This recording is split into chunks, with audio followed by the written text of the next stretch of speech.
Donald Trump just pulled a copper pipe out of America's economy, went and handed it a 50% tax bill. That's not a joke. On live TV, Trump announced, "We're doing copper 50%, like he was ordering lunch, not detonating global trade. And Wall Street, it panicked faster than a squirrel near a lawnmower.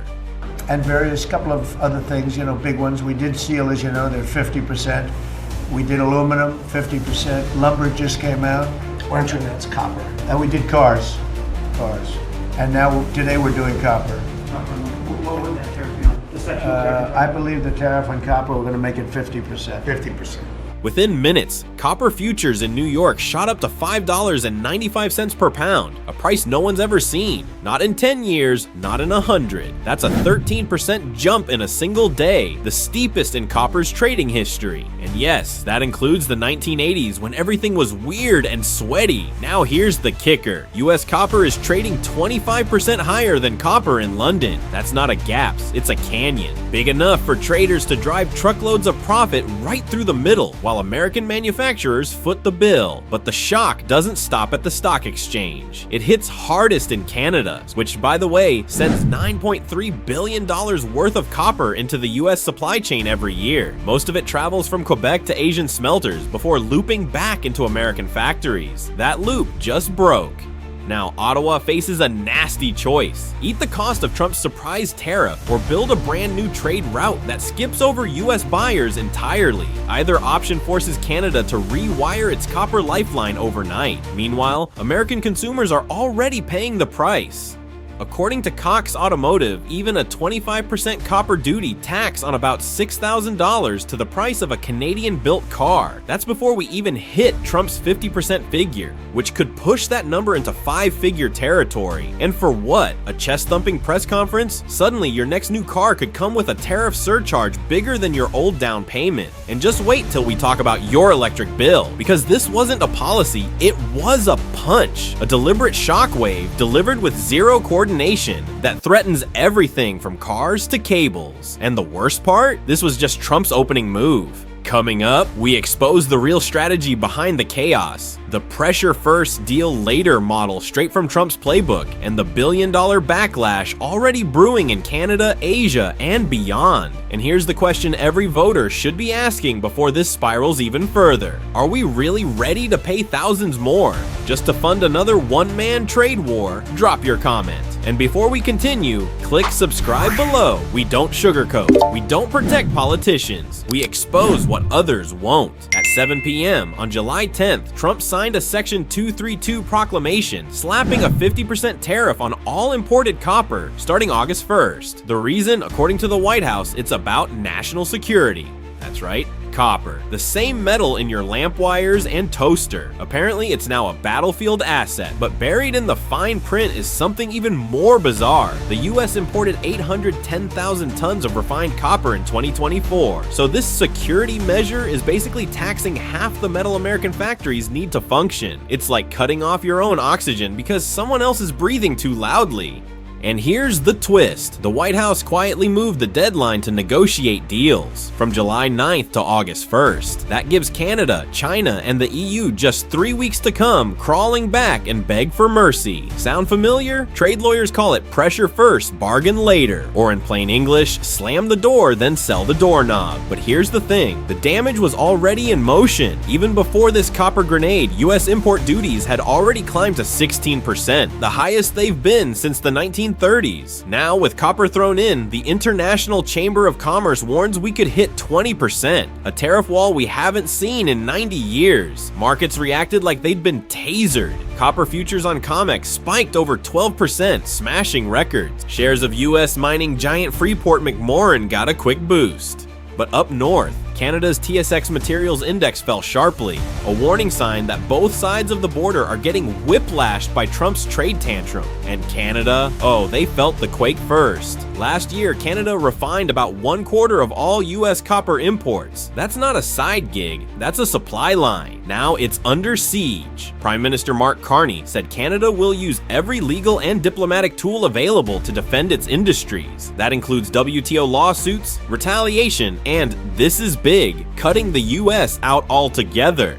The private sector is already one step ahead. Teck Resources, Canada's major miner, isn't waiting for lawyers. They've already started rerouting shipments to Asia, locking in port space and warehouses in South Korea. According to CEO Jonathan Price, that plan was activated back in March. The moment Trump lifted tariffs on aluminum, you could say Canada saw this punch coming, and that's the real story here. This isn't just some copper tax, it's a protectionist thunderclap that jolts the entire North American supply chain. It raises the average US tariff to Hoover-era levels, disrupts auto production, and sours relations with America's #1 supplier. Coming up next, how this one tariff is now ricocheting through electric vehicles, grid upgrades, and even ammunition stockpiles, and why Canada's pivot to Asia may not just be a plan B, it might be permanent. Because if the US keeps slapping tariffs like it's tossing darts at a map, the next thing to disappear might not be copper, it might be the customers. Stick around, hit subscribe, and drop a comment below. Do you think Trump is protecting American industry, or just torching the bridge to our biggest trading partner? Within 48 hours, Trump's copper tariff didn't just rattle markets, it blew them wide open. On July 8th, US copper futures exploded again,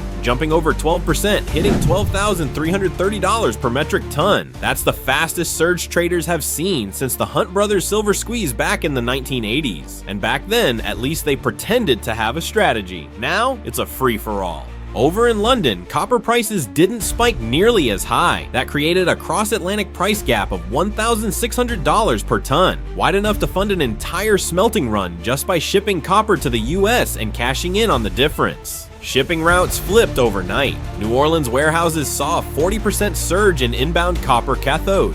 Meanwhile, LME stockpiles of the global metal reserve started draining fast as copper raced toward the US, where the prices were juiced and the panic was real. But the real mess is downstream. Take electric vehicles. The average EV uses 80 kilograms of copper, about 4 times more than a gas car. So every time copper goes up just 5 cents per pound, the cost of building an EV jumps by $90. Multiply that by every Tesla rolling out of Fremont, and you're talking millions in monthly extra costs, all thanks to Trump's tariff tantrum. Ford is already warning suppliers, get ready for higher prices in August, and it doesn't stop with cars. Every mile of high voltage power line uses nearly 5 tons of copper. Biden's grid upgrade plan just got hundreds of millions more expensive. And who pays that bill? Not Trump, you do, through rate hikes, project delays, and construction slowdowns. So what's Canada doing while the US spirals? They're pivoting, and fast. Teck Resources is now shipping copper concentrate straight to South Korean smelters, bypassing the US entirely. And they're locking in futures contracts on the Shanghai exchange, effectively kicking the US out of the loop. Canada's trade minister told Parliament that retaliation is on the table, but behind closed doors, the faster solution is clear. Look east, not west. Diplomats say WTO action would take years, and by then, the copper supply chain will already be living somewhere else.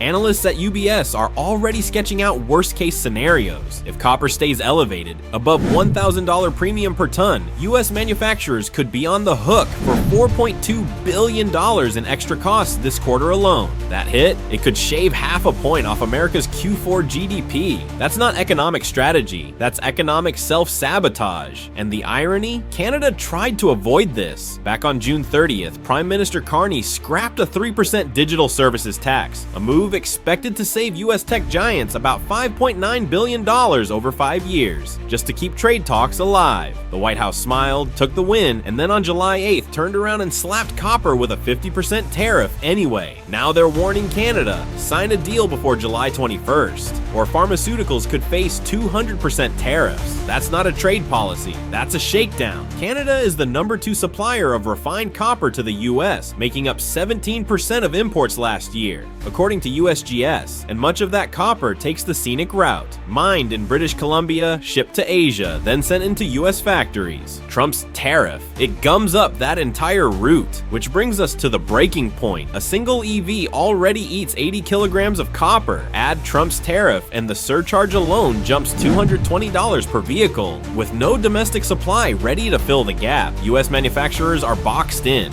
And now, so are voters. Because this isn't just about cars, it's about your home, your electric bill, and your ability to afford either. And if Canada hits back with its $125 billion counterstrike, this won't be a trade dispute. It'll be economic shock therapy, and you'll feel it every time you shop, drive, or flip a light switch. So what now? Will Trump back off? Or gamble? The working class will pay the price for his trade war cosplay. Drop your prediction in the comments. Handshake or full-blown showdown? And hit subscribe if you're tired of tariffs dressed up as patriotism. Because this story, it's only just heating up.